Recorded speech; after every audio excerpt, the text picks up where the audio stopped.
पूरे देश में 7 चरणों में विधानसभा चुनाव होने वाले हैं और लोकसभा चुनाव को लेकर प्रदेश की 25 सीटों पर 2 चरणों में मतदान होगा। चुनाव की तारीखों के ऐलान के साथ चूरू लोकसभा सीट चर्चाओं में है। इसकी वजह यह है कि बीजेपी ने यहां से राहुल कसवा का टिकट काटकर देवेंद्र झाझड़िया का टिकट दिया है और इसी के साथ Churu Lok Sabha seat hot seat बन गई है। टिकट कटने से नाराज राहुल कसवा ने कांग्रेस का दामन थाम लिया है, जिससे बीजेपी के सामने मुश्किल खड़ी हो गई है। आपको बता दें कि चूरू लोकसभा सीट पर कसवा परिवार का गढ़ रहा है। ऐसे में देवेंद्र झाझड़िया को राहुल कसवा कड़ी टक्कर देने वाले हैं। क्या रहने वाला है चूरू सीट का समीकरण और जनता का क्या मूड है, ये जानने के लिए एनडीटीवी राजस्थान की टीम ने चूरू जिले की जनता से खास बातचीत की है। क्या है लोगों का कहना, जानने के लिए देखिए हमारी ये खास ग्राउंड रिपोर्ट।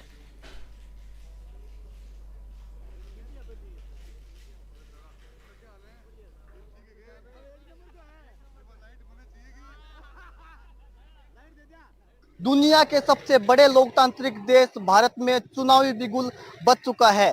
भारत की सभी 543 सीटों के ऊपर 7 चरणों में मतदान होना है। वहीं राजस्थान की बात करें तो राजस्थान में पहले और दूसरे चरण में मतदान होना है। 25 सीटों के ऊपर संग्राम है वो छिड़ चुका है। वहीं राजस्थान की चूरू लोकसभा सीट भी इस बार काफी अहम है। चूरू लोकसभा सीट यूं तो भाजपा का गढ़ रही है और लगातार कई दशकों से यहाँ पर भाजपा का सांसद जीतता आ रहा है, लेकिन इस बार चूरू लोकसभा सीट के अंदर समीकरण है वो कुछ बदले हुए नजर आ रहे हैं। चूरू लोकसभा सीट की बात करें तो यहाँ पर यूं तो कई कद्दावर नेता हुए हैं, जिनमें पूर्व केंद्रीय मंत्री दौलतराज सारण हो या फिर चंदनमल बैद हो। इसके अलावा भी बहुलाल शर्मा भी काफी बड़े नेता यहाँ पर माने जाते थे, जहाँ पर बीते कुछ दशकों से कसबा परिवार का दबदबा रहा है। लेकिन इस बार भाजपा ने यहाँ पर बड़ा उलटफेर करते हुए मौजूदा सांसद राहुल कसबा का टिकट काट दिया और खेलों के अंदर अनुभवी और राजनीति में नए खिलाड़ी देवेंद्र झाझड़िया को मौका दिया, जिसके बाद से यहाँ पर मुकाबला है वो रोचक हो चुका है। वहीं 2019 के परिणामों की बात करें तो 19 के अंदर भी दिलचस्प परिणाम देखने को मिले, जहाँ एक और कांग्रेस की ओर से रफीक मंडेलिया मैदान में थे तो वहीं दूसरी ओर भाजपा की ओर से राहुल कसबा मैदान में थे। राहुल कसबा ने तकरीबन 3,34,000 वोटों के बड़े मार्जिन के साथ कांग्रेस के रफीक मंडेलिया को पटकनी दी थी, जिसके बाद से ही लग रहा था कि यहाँ पर कसबा को एक बार फिर से मौका दिया जाएगा। लेकिन इस बार जब टिकट बंटवारे के अंदर जब नाम आए तब सबको चौंकाते हुए भाजपा ने यहाँ पर देवेंद्र झाझड़िया के नाम की घोषणा की, जिसके बाद से ही मौजूदा सांसद राहुल कसबा रह रहकर अपनी नाराजगी है वो ट्विटर के माध्यम से, एक्स के माध्यम से, सोशल मीडिया के माध्यम से जाहिर कर रहे थे और अंततः उन्होंने कांग्रेस का दामन थाम लिया और कांग्रेस ने उन्हें चूरू से टिकट थमा दिया, जिसके बाद से यहाँ पर अब कांटे का मुकाबला है वो देखा जा रहा है। चूरू लोकसभा सीट की बात करें तो यहाँ पर कुल 22 लाख मतदाता है, जिनमें सबसे ज्यादा सरदार शहर विधानसभा सीट के ऊपर मतदाता है और सबसे कम मतदाताओं की बात करें तो सादुलपुर सीट के ऊपर सबसे कम मतदाता है। इसके अलावा चूरू, तारानगर, राजगढ़, रतनगढ़, नोहर और भादरा, ये वो विधानसभा सीटें हैं जो चूरू लोकसभा सीट के अंदर आती है। तो कहीं ना कहीं सीटों के अंदर काफी दिलचस्प मुकाबला हो चुका है। यहाँ पर जाट बहुल क्षेत्र होने के चलते भी यहाँ पर काफी दमखम है वो मतदाताओं को जोश भी देखने को मिल रहा है। इसके अलावा राहुल कसबा की ओर से जहां कांग्रेस के जो नेता हैं वो भी उनके पक्ष में चुनाव के प्रचार करना शुरू कर दिया, वहीं देवेंद्र झाझड़िया भी कहीं ना कहीं अपने चुनावी प्रचार के बयान शुरू कर चुके हैं। यहाँ पर इश्यूज की बात करें तो चूरू के अंदर रेल है या फिर किसानों से संबंधित बहुत सारे इश्यू है जिनके ऊपर जिन्हें पार्टियां मुद्दा बना सकती है। वहीं राहुल कसबा है वो मुख्य रूप से अभी लोकतंत्र खतरे में, जैसा कि वो कांग्रेस पार्टी कहती है, उनको इशू मना रही है। इसके अलावा भाजपा की बात करें तो भाजपा के देवेंद्र झाझड़िया वो राम लहर के मुद्दे पर सवार है। इसके अलावा मोदी की गारंटी की बात वो कर रहे हैं। हालांकि देखना दिलचस्प होगा कि जब 4 जून को परिणाम आएगा तो वो किसके पक्ष में रहते हैं। लेकिन हाल फिलहाल के अंदर चूरू के अंदर जो राजनीतिक पारा है वो बढ़ा हुआ नजर आ रहा है और कांग्रेस के जहां राहुल कसबा और देवेंद्र झाझड़िया भाजपा के दोनों ही मैदान में उतर चुके हैं और अपना चुनाव प्रचार शुरू कर चुके हैं। हालांकि कहीं ना कहीं क्षेत्र के बड़े और कद्दावर नेता राजेंद्र राठौड़ के ऊपर भी देवेंद्र झाझड़िया का बड़ा जिताने का दारोमदार होगा और सांसद राहुल कसबा वो लगातार जो भाजपा के नेता है राजेंद्र राठौड़, उनके ऊपर हमलावर भी हैं और हमला भी कर रहे हैं। अब देखने वाली बात ये होगी कि जब 4 जून को परिणाम आएगा तो वो किसके पक्ष में जाता है। हालांकि हाल फिलहाल के अंदर चूरू के अंदर मुकाबला है वो रोचक हो चुका है और चूरू जिला तो चूरू लोकसभा सीट है वो प्रदेश की हॉट सीट बन चुकी है। अब देखने वाली बात ये होगी कि जब परिणाम आता है वो किसके पक्ष में जाता है। लेकिन अभी दोनों ही ओर से वार पलटवार है वो शुरू हो चुके हैं। भाजपा की ओर से जहां देवेंद्र झांझड़िया मैदान में है तो कांग्रेस की ओर से राहुल कसवा मैदान में है। सभी की नजरें इस सीट के ऊपर है। चलिए कुछ और लोगों से जानने की कोशिश करते हैं कि चुरू लोकसभा चुनाव के अंदर क्या मुद्दे इस पर प्रभावित रहेंगे। सर चुरू लोकसभा की बात करें तो इस बार क्या मुद्दे हैं वो यहाँ पर प्रभावित रहेंगे। चूरू लोकसभा क्षेत्र की बात है, वो जहां तक मुद्दों का प्रश्न है, अगर ये चुनाव मोदी के नाम से ही लड़ा जाएगा तो मुद्दे गौण है एक पार्टी की तरफ से, और अगर मोदी बनाम मुद्दे हो गए तो बीजेपी गौण रहेगी, ये निश्चित रूप से तय बात है। आज बेरोजगारी है वो मुंह चढ़ करके बोल रही है। केंद्र सरकार में कम से कम 50 लाख ऐसे पद हैं जो रिक्त पड़े हैं और कोई भरने का नाम नहीं ले रहा। पिछले 9 साल में एक भी वैकेंसी ऐसी नहीं निकली है जो गवर्नमेंट ने कर्मचारियों से फॉर्म लेकर के भरे हों। ये बात अलग है कि रेलवे के 70,000 एक बार, 52,000 एक बार, 3 बार वो नियुक्ति पत्र बांटे हैं मेल वगैरह के। बाकी आप देखिए किसी भी विभाग में भर्ती नहीं हुई। राम मंदिर है, सीए है या फिर धारा 376 है, ये मुद्दे नहीं रहेंगे प्रभावित। मैं वही बात कहना चाहता हूँ कि जो राम मंदिर का मेल मुख्य मुद्दा है, ये धार्मिक भावना से जुड़ा हुआ है और सनातन वर्ग है वो इस आधार पर ही वोटिंग करेगा इस बार, ये तय बात है। सांसद राहुल कसवा निवर्तमान है और कांग्रेस से चुनाव लड़ रहे हैं। देवेंद्र झांझड़िया मुकाबला में है भाजपा की ओर से। कैसा मुकाबला देखने को मिलेगा यहाँ? यहाँ राजनीति क्या है कि व्यापार का रूप ले चुकी है। जो पाड़ा बदल प्रोग्राम है वो बड़ा भिन्न हो गया। राजनेता कोई काम नहीं करना चाहता। पहले राजनीति करते थे जो जन सेवा के उद्देश्य से करते थे। अगर बीजेपी की टिकट नहीं मिली वो कांग्रेस में चला गया और तुरंत कांग्रेस ने टिकट दे दी, और कांग्रेस से टिकट नहीं मिली वो बीजेपी में चला गया और बीजेपी ने टिकट दे दी। पूरे भारत में आप देखिए बीजेपी का कांग्रेसीकरण हो जाएगा थोड़े दिन बाद। उन्हें कांग्रेस की आवश्यकता नहीं रहेगी। कांग्रेस मिटेगी या नहीं मिटेगी ये बात तो अलग है, लेकिन बीजेपी कांग्रेस बन जाएगी क्योंकि वो सारे चेहरे हैं वो बीजेपी में नजर आएंगे। राहुल कसवा को जो टिकट दिए, बात है कि राम मेघनी के दादा दीपचंद जी एमएलए रह चुके, माँ एमएलए जिला प्रमुख प्रधान रह चुके, बाप एमएलए एमपी रह चुके और खुद 2 बार एमपी रह चुके। अगर पार्टी ने एक बार टिकट नहीं दी और किसी कारण से काट भी दी तो जनसेवा करो भाई। कहाँ जरूरी है कि राजनीति आपके लिए आवश्यक है और इससे नहीं कांग्रेस से लड़ लोगे। मैं तो पाड़ा बदल लोगों के खिलाफ हूँ प्योर, सीधी सी बात है ये। तो लोगों से बात करें भैया, क्या मुद्दे रहेंगे इस बार? मुद्दे में मैं गौण हूँ, राजनीति से गौण हूँ। युवाओं को क्या चाहिए? युवाओं का रुख मोदी सरकार की तरफ है और जो बीजेपी ने काम करवाए हैं उस हिसाब से वोटर्स का जो मानस रहेगा वो बीजेपी की तरफ रहेगा। तो लोगों से बात करें भैया, क्या मुद्दे इस बार रहेंगे? मुख्य मुद्दे हैं वो विकास के हैं, राम मंदिर है, धारा 370 है, ये मुख्य मुद्दे रहेंगे इस चुनाव में। राहुल कसवा चुनाव लड़ रहे हैं, देवेंद्र झांझड़िया चुनाव लड़ रहे हैं। कैसा मुकाबला चूरू में देखने को मिलेगा?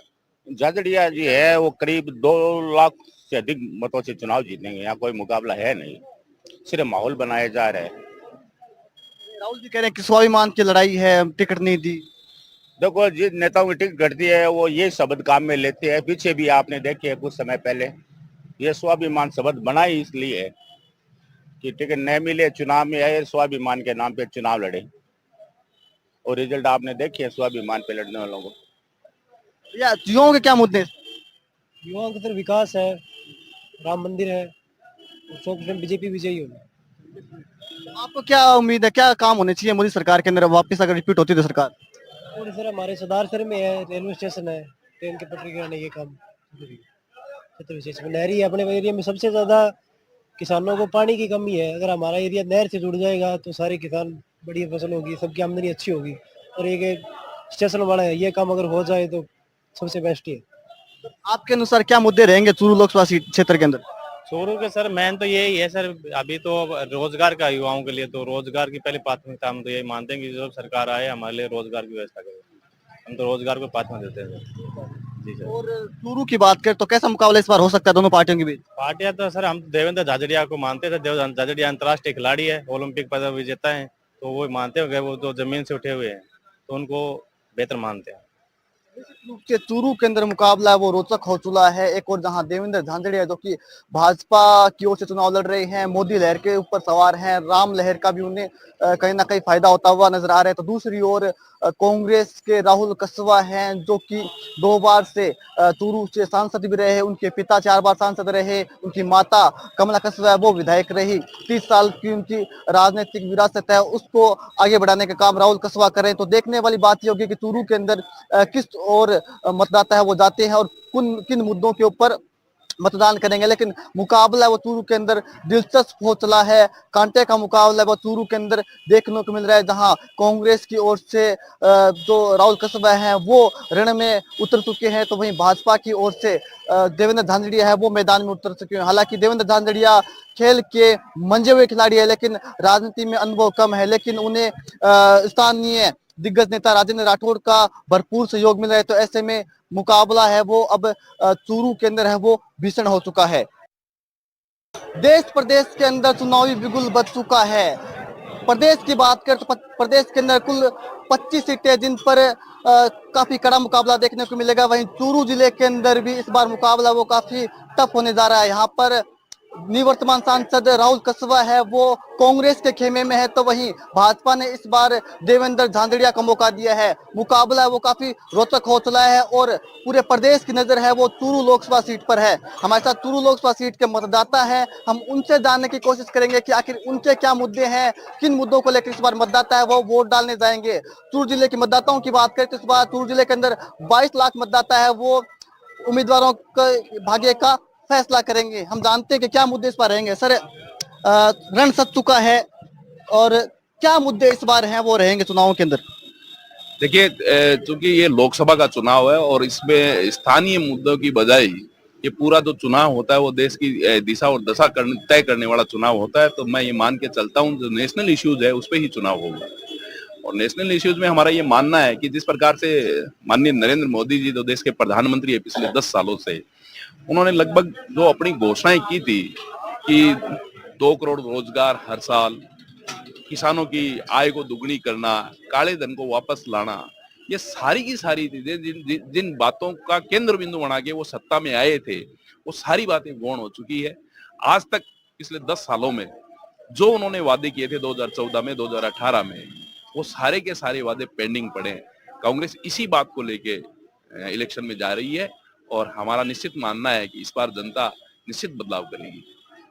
आपको नहीं लगता कि जो राम लहर है, जो सीए का मुद्दा है, ये प्रभावी रहेंगे चुनावों के अंदर?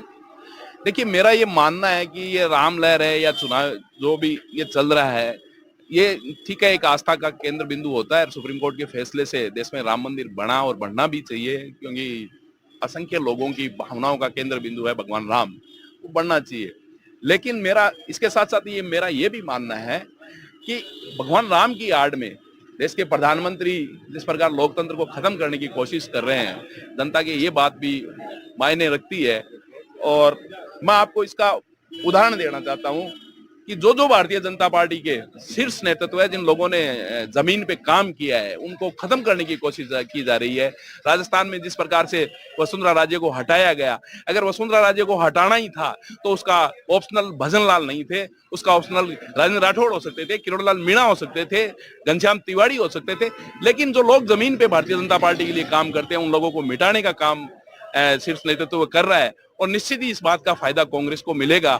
2 व्यक्तियों ने पूरी पार्टी पे कब्जा कर रखा है, बाकी जगह वो ये कहते हैं कि कार्यकर्ताओं को मौका देते हैं, लेकिन अपने लिए जहां गृह मंत्री और प्रधानमंत्री की बात आती है वहां पे उनको अनुभव चाहिए। इस प्रकार की जो शैली उन्होंने देश में चला रखी है, निश्चित रूप से भारतीय जनता पार्टी में भी इस बात का विद्रोह है। क्या मुद्दे हैं वो इस बार चूरू लोकसभा सीट के रहेंगे? चुनाव में इस बार मुद्दे, ये लोकसभा के चुनाव है, राष्ट्रीय चुनाव है, इसमें सबसे बड़ा मुद्दा यही है कि राष्ट्र के उत्थान और विकास के लिए भारतीय जनता पार्टी ने जो 10 साल में माननीय प्रधानमंत्री पीएम मोदी ने जो कार्य किए हैं, वो पीछे आज से किसी सरकार ने इतना काम नहीं किया जितना इस बार हुआ है। जैसे 370 को हटाना, राम मंदिर बनाना, बहुत से ऐसे मुद्दे हैं जिनसे भारतीय जनता पार्टी के प्रति लोगों का बहुत बड़ा रुझान बढ़ा है और यही कारण है कि अब की बार मोदी जी का जो नारा है कि अब की बार 400 पार और निश्चित रूप से 400 सीटें भारतीय जनता पार्टी को मिलेगी। जिस प्रकार से भाजपा ने राहुल कसबा की टिकट काट दी और देवेंद्र झाझड़िया को टिकट दी है, क्या इससे कुछ फर्क पड़ेगा लोकसभा क्षेत्र में, क्योंकि राहुल कसबा लगातार जीतते आए हैं? इससे कोई फर्क नहीं पड़ेगा। लोग लोकसभा चुनाव में मोदी जी के नाम से वोट देते हैं, विकास के नाम से वोट देते हैं और वैसे ही वोट पड़ेंगे। आना जाना पार्टियों में लगा रहता है, दल बदलने की नीति रीति ये कोई नई बात नहीं है, हर साल होता है, हर चुनाव में होता है, छोटे चुनाव में होते हैं, बड़े चुनाव में भी बदलाव होते हैं, इससे कोई फर्क नहीं पड़ने वाला। सरदार शहर नहीं, अभी चूरू जिले की सीट पर भारतीय जनता पार्टी निश्चित रूप से भारी बहुमत से विजय होगी। युवाओं के क्या मुद्दे इस बार रहेंगे? युवाओं के कोई मुद्दे नहीं है। जो मोदी जी ने वादे किए थे अपने जीवन में वो हम सारे के सारे पूरे किए हैं और भाजपा की जोरदार सरकार आएगी, 400 पार आएगी, इसमें कोई संदेह नहीं है। राममय देश है और राम के लिए सब कुछ करने के लिए युवा तैयार हैं। वो लोगों से बातचीत करने की कोशिश करेंगे। सर, युवा कह रहे हैं राममय देश है, किस प्रकार के इस बार मुद्दे हैं वो चूरू लोकसभा सीट पर रहेंगे? देखिए, मुद्दा हमारे सामने है। कांग्रेस निश्चित तौर पर निकल रही है। मोदी जी के जो जुमले थे, जो वादे उन्होंने देश के सामने किया था, चाहे आप काला धन का ले लीजिए, चाहे आप ये जो नोटबंदी का जो कहर बरपा है देश में, उसको सबको लेकर के, और पूरी देश की जनता जान चुकी है उनकी कथनी और करनी में अंतर है और अभी ये जुमलेबाजी चलने वाली नहीं है। और अगर मैं चूरू लोकसभा की बात करूं तो बड़े अंतराल से कांग्रेस की सीट इस बार निकलने वाली है और राजस्थान में भी आपको जल्दी परिवर्तन देखने को मिलेगा। क्या मुद्दे रहेंगे, क्योंकि आपको नहीं लगता कि राम लहर का कोई असर रहेगा या फिर किसानों की भी बड़ी आबादी यहाँ पर, क्या मुद्दे क्या रहेंगे चूरू के? देखिए, राम हम सबकी आस्था का प्रतीक है और राम जी जिस कुल से थे मैं भी उसी कुल से हूँ, लेकिन राम का और राजनीति का तो दूर दूर तक कोई लेना देना है नहीं। और रही बात राम मंदिर की, वो तो कोर्ट का मसला है और राम हमारे आराध्य है, हम सबको उनको मानते हैं, लेकिन हम पॉलिटिक्स में राम को नहीं लेकर के आते। तो राम का कोई इश्यू है नहीं, बात है डेवलपमेंट की, शिक्षा की, चिकित्सा की, रोजगार की, आप उनकी बात कीजिए। उन सब पैरामीटर में नरेंद्र मोदी जी और उनकी सरकार फेल हुई है और मैं समझता हूं कि निश्चित तौर पर कांग्रेस राजस्थान में काफी सीटें लेकर के आ रही है। पिछली बार क्लीन स्वीप जरूर हुआ था, लेकिन इस बार लोग जुमलेबाजी में आ रहे नहीं है, चश्मा लोगों का उतर चुका है और धर्म के नाम पर जो ये लोग राजनीति कर रहे हैं, मैं समझता हूं कि लोग युवा जागरूक हो चुका है। लोग मोदी जी से सवाल कर रहे हैं कि कहाँ रोजगार है, कहाँ चिकित्सा है, कहाँ शिक्षा है। इसके मामले में मोदी जी बिल्कुल फेल हुए हैं और मैं समझता हूं कि कांग्रेस राजस्थान में अब की बार अच्छा प्रदर्शन कर रही है। कुछ और लोगों से बातचीत करने की कोशिश करेंगे। सर, क्या मुद्दे हैं इस बार रहेंगे? मुद्दों एकदम फेल है। मुद्दों एक ही है, मोदी जी है तो मुमकिन है और 400 पार और कांग्रेस का सुपड़ो साफ है, एकदम क्लियर है। कांग्रेस की हिंदुस्तान में सीट आसी 35, आज लिखर ले लिया पूरे हिंदुस्तान के मैंने 35 सीट है कांग्रेस खत्म है, क्योंकि जितना राहुल जी बोल रहे हैं नहीं वो भी तो बीजेपी का फायदो हो रही है। कदी मात्र शक्ति ने कुछ बोल रही है, कणी की बोल रही है, कणी की बोल रही है, तो कोई देश के लायक प्रधानमंत्री मंडल लायक कोई नहीं है आदमी। लोकल कोई इश्यू नहीं है सर, जिस प्रकार से भ्रष्टाचार की बात होती है कि भ्रष्टाचार हुआ है, नौकरियां नहीं मिल रही युवाओं को, महंगाई बढ़ रही है, कांग्रेस किस प्रकार के आरोप लगाते हैं, ये इश्यू नहीं रहेंगे लोकसभा में? मैं बताऊं, कांग्रेस 55 साल हिंदुस्तान ने लूट के खायो, 55 साल। आज नौकरियां की बात करे, ले रहे किन्ने गए है, मनमोहन सिंह 10 साल रहे, कितनी नौकरियां दी हिंदुस्तान के मैंने युवा ने, अरे कितना ने राजीव के बोले राहुल ने घोषणा करी लोन माफ 10 दिन के, मैंने कितना के युवा ने बन धर्म दे गए, पूछोगे कितना लोन माफ करिया, अब 25 गारंटी ले रहे। पब्लिक ने बेवकूफ बनाने खातिर और जो ठग गठबंधन हुई है वो एकदम फेल है और मोदी जी 400 पार है। कांग्रेस इस बार राहुल कसवा जी लड़ रहे हैं चुनाव, लगातार वो जीतते आए हैं, विकास की बात करते हैं, कुछ प्रभाव रहेगा उनका? ना, राहुल कसवा जी यहाँ से चुनाव हारेंगे और ये मैं लिखित में देता हूँ और बोलो एकदम चुनाव हारेंगे। सर, क्या मुद्दे हैं इस बार रहेंगे? मुद्दे सिर्फ आदरणीय यशस्वी प्रधानमंत्री नरेंद्र मोदी जी के नाम पे चुनाव होगा, मोदी जी के नाम पे वोट पड़ेंगे और Bharatiya Janata party all over Hindustan में 400 पार जाएगी और उसमें चूरू जिले का अहम रोल रहेगा। यहाँ से देवेंद्र झाझड़िया जीत के दिल्ली की लोकसभा में जाएंगे। आपको नहीं लगता कि राहुल कसबा से कहीं ना कहीं नुकसान होगा भाजपा को चूरू के अंदर, इस प्रकार से माहौल बन रहा है एक राजस्थान के अंदर के चूरू लोकसभा सीट तो कांग्रेस जीतने ही जा रही है? नहीं, राहुल जी अच्छे व्यक्ति थे, लेकिन उन्होंने जो पार्टी ज्वाइन की वो पार्टी हिंदुस्तान के अंदर कहीं पर भी नहीं है। उस पार्टी के कारण राहुल जी को भी लॉस होगा और यहाँ से भारतीय जनता पार्टी जीतेगी। भैया क्या युवाओं के क्या मुद्दे हैं इस बारे? मुद्दा भाई की कोनी है, ये दोनों पार्टी है एक सी है, दोनों बहने हैं आपस में। कोई किसान जवान के बारे में किसी के बारे में बात नहीं करती है। वो बीजेपी कांग्रेस पे इल्जाम लगा रही है, कांग्रेस बीजेपी पे लगा रही है। हाँ, इससे अच्छा है बीजेपी है जो कुछ युवाओं के बारे में सोच रही है। हाँ, कुछ काम बीजेपी ने गलत किए हैं तो कुछ अच्छे किए हैं। जैसे अपनी बाहर की विदेश नीति है वो बहुत अच्छी है बीजेपी की, इसलिए बीजेपी बेटर है। सर बात करें तो युवा देवेंद्र झाझड़िया इस बार हैं भाजपा की ओर से, कांग्रेस की ओर से राहुल जी कसवा है। लगता है मुकाबला रोचक होगा, राजस्थान की हॉट सीट बन चुकी है ये। नहीं, मेरे को लगता है कि भारतीय जनता पार्टी काफी बेक हो चुकी है और पूरे चूरू जिले का मैं ज्यादा कुछ नहीं कह सकता, लेकिन मैं समझता हूं कि सरदार शहर में हमारे विधायक श्रीमान अनिल जी शर्मा 2 बार वो विधायक रहे हैं, 7 बार उनके पिताजी विधायक रहे हैं, अभी वो प्रेजेंट में विधायक है। तो निश्चित तौर से सरदार शहर में तो राहुल जी कसवा बढ़त लेंगे ही लेंगे, लेकिन जो माहौल लोगों से सुन रहे हैं उस हिसाब से निश्चित तौर पर राहुल जी कसवा तीसरी बार लोकसभा में पहुंचने का काम करेंगे। लोकल क्या मुद्दे रहेंगे? देखिए, लोकल मुद्दा जिस प्रकार का जो डेवलपमेंट है, अगर मैं सरदार शहर विधानसभा की बात करूं तो फ्लाईओवर का मुद्दा है, रेल लाइन को आगे लेकर के जाने का मुद्दा है, ये सब बातें चल रही है। और लोग रोजगार की बात करते हैं, लोग शिक्षा की बात करते हैं, लोग चिकित्सा की बात करते हैं। जो जैसा कि मैंने बताया आपको, जिस प्रकार से मोदी जी ने महिला पहलवानों का जिस प्रकार से वो हमारे देश को गौरवान्वित किया, लेकिन उसके बाद में जिस प्रकार की स्थितियां बनी, जिस प्रकार की किसानों की जो स्थितियां बनी, उन सबको लेकर के मोटे तौर पर अगर हम कहें तो यही बात है कि जो मोदी जी की जो कथनी थी, कथनी और करनी में अंतर है। ये जो चश्मा था धर्म के नाम के ऊपर, जाति के नाम पर ऊपर जो वोट बटोरने का जो उनका तरीका था, लोगों के चश्मा उतर चुका है। आज के युवा है वो रोजगार की बात करते हैं, शिक्षा की बात करते हैं। रोजगार की बात करें सर, चूरू के अंदर देखें तो मतलब जाट बहुल क्षेत्र है, तो मतलब इस बार लग रहा है कि सारे जाट मतदाता हैं वो लगभग राहुल जी कसबा के साथ लामबंद खड़े हुए नजर आ रहे हैं। नुकसान होगा भाजपा को इससे? ऐसी कोई बात नहीं है। सामने भारतीय जनता पार्टी से भी जाट उम्मीदवार है और एक साधारण किसान परिवार का व्यक्ति है, दिव्यांग है, राष्ट्रीय खेलों में जिसने पदक जीते हैं। तो जातिवाद की कोई ऐसी बात नहीं है। जितने जाट है उतने मूल ओबीसी के भी बहुत बड़ी संख्या में वोट है, जो 90% कम भारतीय जनता पार्टी के साथ है। सर क्या मुद्दे हैं इस बार लोकसभा चुनाव के? देखो, मोदी सरकार को युवकों ने वोट रोजगार के लिए दिया था, 2 करोड़ नौकरी हर साल देने का, जिसमें मोदी सरकार फैल रही है। सिवाय राम मंदिर के और 370 के अलावा उनका कोई विकास के प्रति कोई मेजरमेंट नहीं रहा है। युवा वर्ग भयंकर निराश है। और रही बात राहुल कसवा की, तो पिछले लोकसभा चुनाव में रफीक जी मंडेलिया जो माइनॉरिटी से आते हैं, उन्होंने 4,64,000 वोट लिए थे और 3,34,000 से राहुल कसवा भारतीय जनता पार्टी से जीते थे। अब की बार मुझे ऐसा लगता है कि 1.5 लाख के समथिंग वोटों से राहुल कसवा चुनाव जीतेंगे।